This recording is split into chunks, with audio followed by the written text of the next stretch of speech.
Hello hi, welcome to Theejo family. இன்றைக்கி வந்து முருங்கைக்காய் போட்டு தக்காளி குழம்பு எப்படி பண்ணலாங்கிறத பார்க்கலாம். 2 ஸ்பூன் எண்ணெய் ஊற்றிக்கோங்க. எண்ணெய் காஞ்சதும் கடுகு போட்டு சின்ன வெங்காயம் பூண்டு இது ரெண்டையும் நறுக்கி அதையும் சேர்த்துக்கோங்க.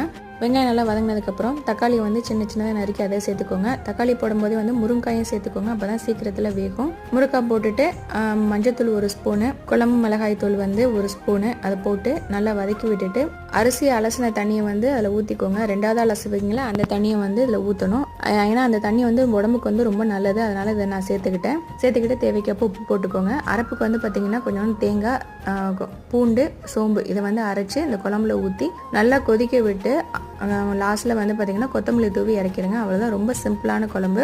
இட்லி, தோசை, ரைஸுக்கு அட்டகாசமாக இருக்கும் இந்த குழம்பு. வீட்டில் ட்ரை பண்ணி பாருங்கள். டுடே லஞ்ச் ரெசிபி என்னென்னா சுட சுட சாதம், அப்புறம் முருங்கைக்காய் போட்ட தக்காளி குழம்பு, காலிஃப்ளவர் ஃப்ரை, முட்டை ஆம்லேட்டு. இந்த லஞ்ச் ரொம்ப சூப்பராக இருந்துச்சு. இந்த லஞ்ச் பிடிச்சிருந்துச்சுன்னா உங்கள் வீட்டில் ட்ரை பண்ணி பாருங்கள். தேங்க்ஸ் ஃபார் வாட்சிங். பாய்.